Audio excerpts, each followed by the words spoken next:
जैन साहित्य हम देख रहे हैं। जैन साहित्य में हम देखेंगे जैन साहित्य के प्रवर्तक, इसके प्रवर्तक महावीर स्वामी हैं।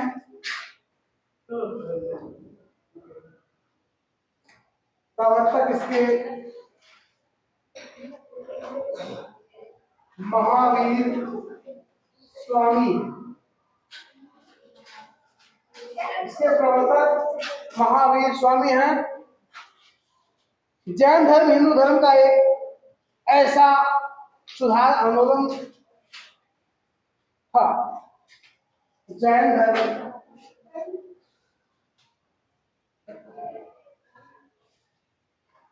हिंदू धर्म का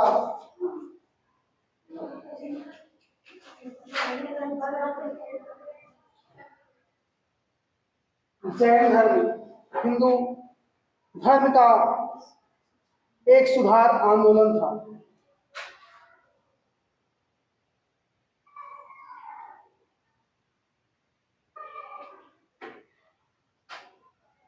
सुधार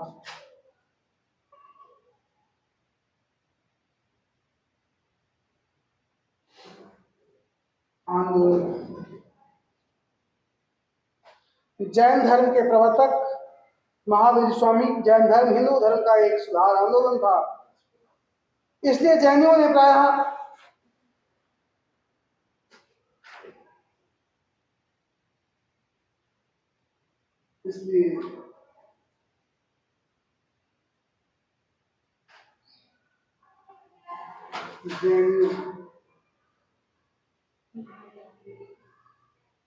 प्रायः हिंदू देवी देवताओं को लेकर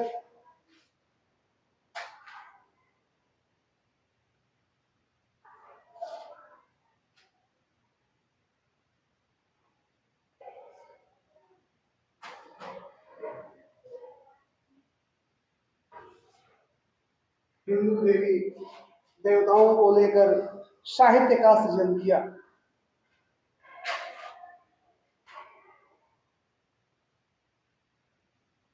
साहित्य का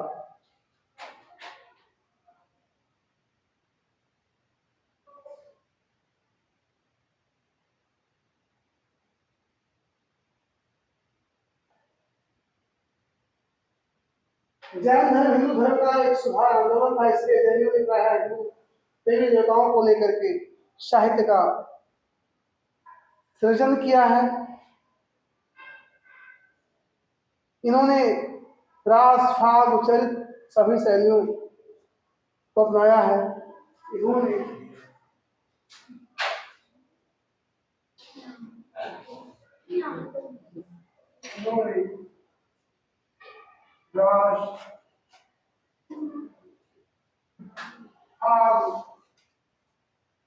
रास, फाग, चरित शैली का प्रयोग किया है।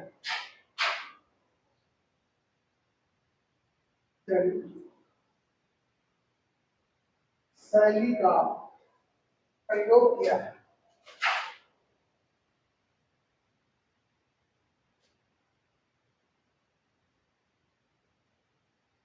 इन्होंने रास, फाग, चरित शैली का प्रयोग किया है।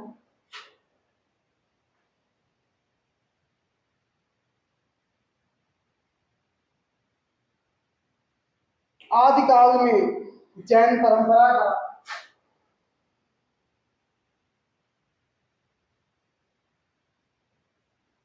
आदिकाल में जैन परंपरा का आदिकाल में जैन परंपरा का प्रथम कवि स्वयंभू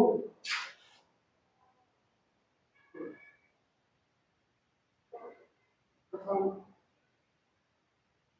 कवि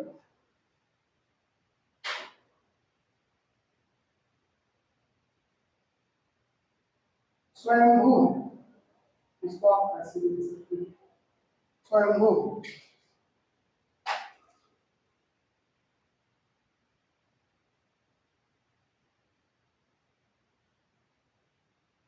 स्वयंभू को हम देखेंगे।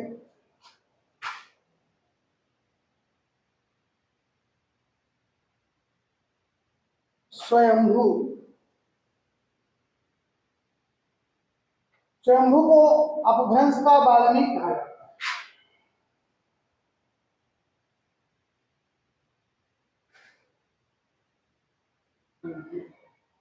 तो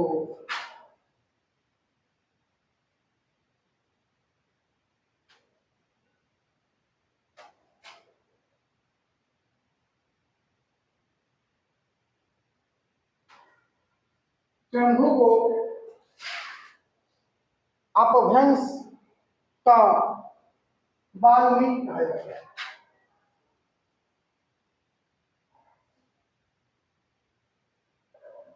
वाल्मीकि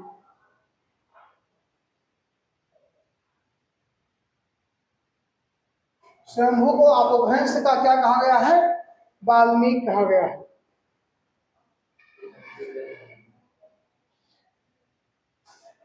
वाल्मीकि ने क्या किया आपको मालूम होगा। वाल्मीकि ने रामायण की रचना की है जो संस्कृत भाषा में है, और रामचरितमानस को गोस्वामी तुलसीदास ने लिखा है जो अवधी भाषा में है। 8वीं शताब्दी के आसपास इनको माना गया है।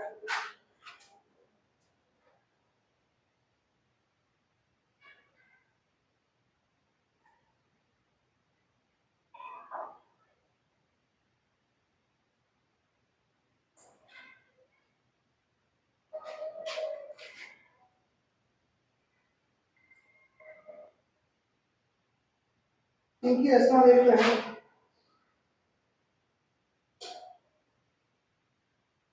इनकी रचना है, देखेंगे, पौंचरी।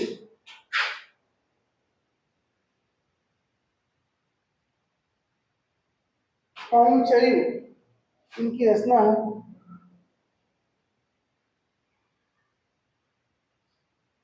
ऋक्खेमचरी,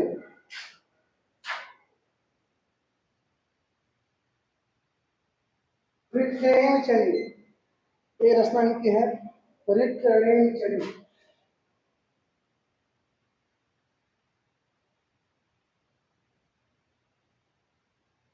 ये रचना इनकी है। ऋक्खेमचरी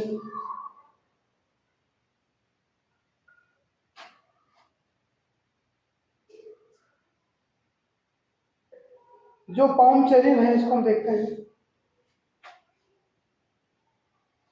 एक है स्वयं जी,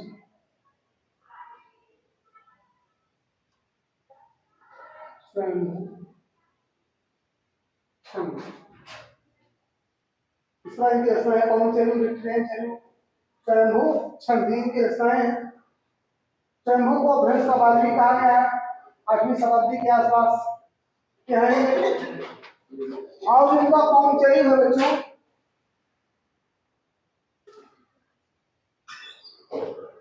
इनका पौंचरी है।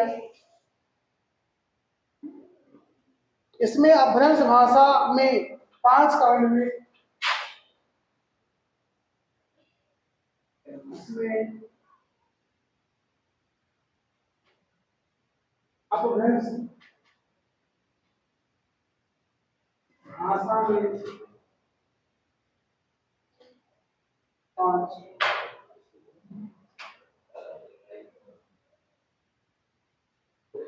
कांडों में राम कथा का वर्णन किया गया है। राम कथा का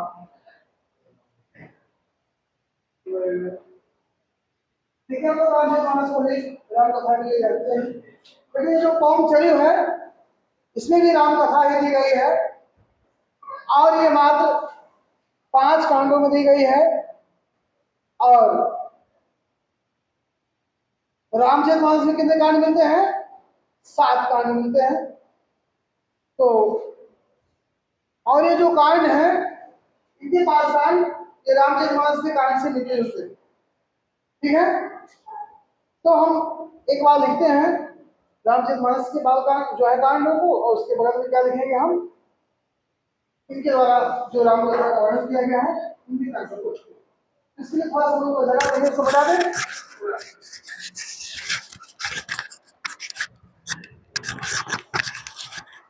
हम आज देख रहे हैं जैन साहित्य, इसके प्रवर्तक महावीर स्वामी जी हैं। जैन साहित्य के प्रवर्तक महावीर स्वामी, जैन धर्म हिंदू धर्म का एक सुधार आंदोलन था, इसीलिए जैनियों ने प्रायः देवी देवताओं को लेकर साहित्य का सृजन किया। इन्होंने रास, फाग, चरित शैली का प्रयोग किया है। आदिकाल में जैन परंपरा के प्रथम कवि स्वयंभू हैं। हम स्वयंभू को देखेंगे, इनको अपभ्रंश का वाल्मीकि कहा गया है। स्वयंभू को अपभ्रंश का वाल्मीकि कहा गया है। 8वीं शताब्दी के आसपास के हैं ये। इनकी रचना है पौमचर्यु, ऋथिरेमचर्यु, स्वयंभू छंद। पौमचर्यु, इसमें अपभ्रंश भाषा में 5 कांडों में राम कथा का वर्णन किया गया है। इसमें अपभ्रंश भाषा में 5 कांडों में राम कथा का वर्णन किया गया है। इसको हम देखते हैं कैसे है। एक तरफ हम लिखेंगे रामचरितमानस के कांडों को और एक तरफ हम लिखेंगे पौमचर्यु के कांडों को। इनका मिलान करते हैं, इसके ऊपर थोड़ा सा मिटा देते हैं।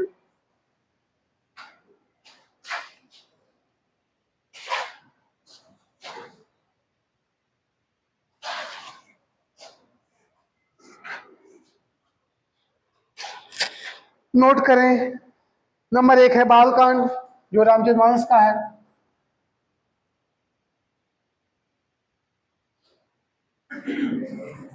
बालकांड। किसी बच्चे के नंबर 2 है अयोध्या कांड।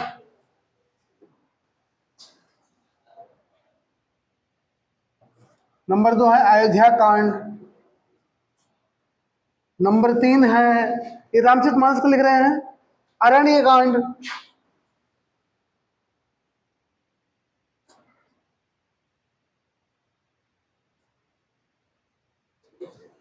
नंबर 4 है आपका किष्किंधा कांड।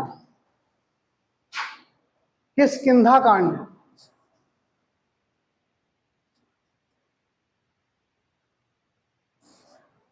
किष्किंधा कांड।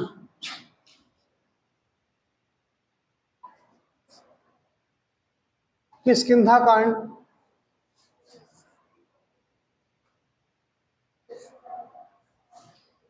किष्किंधा कांड। नंबर 5 है आपका सुंदर कांड।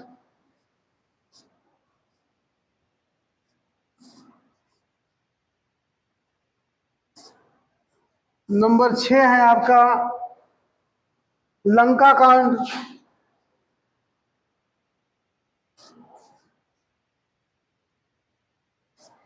और नंबर 7 पे है रामचरितमानस का उत्तरकांड।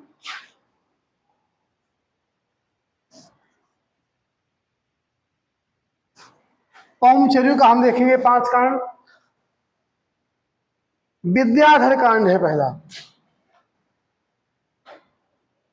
विद्याधर कांड, ये आपका नंबर 1 है। नंबर 2 है अयोध्या कांड।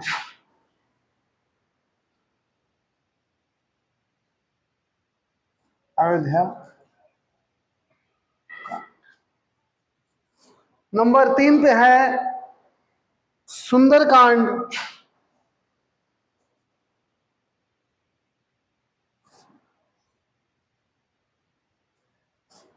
और नंबर 4 पे आपको मिलेगा लंका कांड,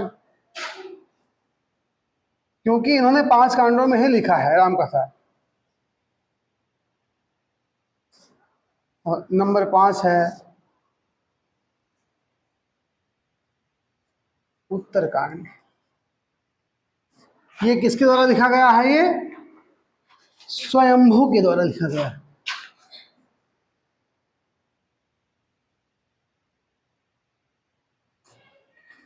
स्वयंभू, स्वयंभू के द्वारा लिखा गया है।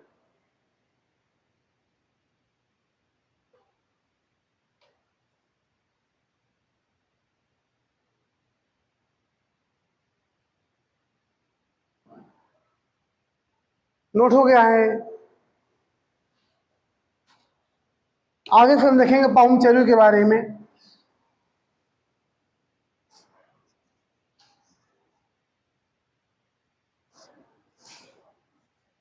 आगे देखते हैं। पौमचर्यु एक अपूर्ण कृति है।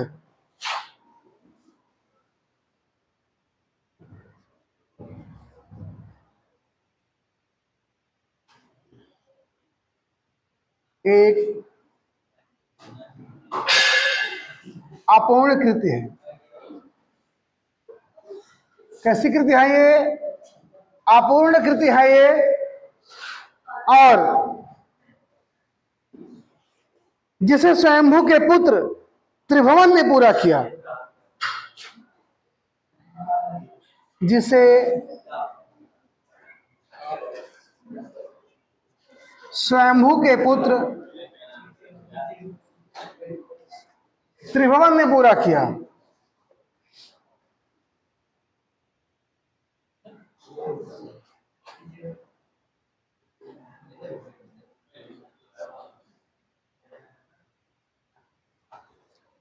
पामचर्य एक अपूर्ण कृति है और इसको इनके बेटे त्रिभुवन के द्वारा पूरा किया गया।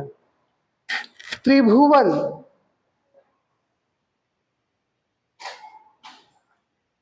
त्रिभुवन ने पूर्ण किया। रिट्ठ प्रेमचर्यु को देखेंगे इसके बाद। रिट्ठ प्रेमचर्यु जो है, इसी को अरिष्ट नेम चरित्र के नाम से भी जाना जाता है। इसमें कृष्ण कथा का वर्णन है। इसमें द्रौपदी के चरित्र को निखारा गया है। स्वयंभू के द्वारा जो राम कथा लिखी गई वो 5 कांडों में है। गोस्वामी तुलसीदास की जो राम कथा है वो 7 कांडों में है। बालकांड, अयोध्या, अरण्य, किष्किंधा, सुंदर, लंका और उत्तर। स्वयंभू के द्वारा जो लिखी गई राम कथा विद्याधर कांड, अयोध्या कांड, सुंदर कांड, लंका कांड, उत्तर कांड। पामचर्य यह अपूर्ण रचना है जिसको इनके पुत्र त्रिभुवन ने पूरा किया है।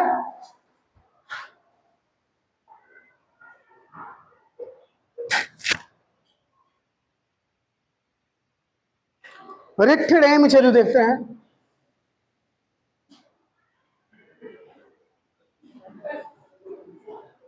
रिट्ठ प्रेमचर्यु,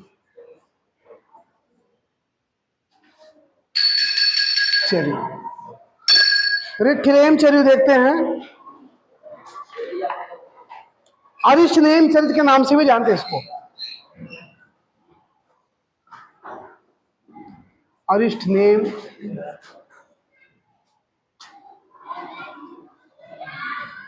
चर्यु के नाम से भी इसको हम जानते हैं। ठीक है। इसमें श्री कृष्ण कथा का वर्णन है। इसमें श्री कृष्ण कथा का, श्री कृष्ण कथा का वर्णन है। इसमें द्रौपदी के चरित्र को निखारा गया है। इसमें द्रौपदी के चरित्र को निखारा गया है। इसमें द्रौपदी या द्रौपदी के, द्रौपदी लिखा मिलता है, के चरित्र को निखारा गया है। आगे फिर हम कल, ठीक है, कल देखते हैं और आगे। यहीं पे आज की क्लास समाप्त करते हैं।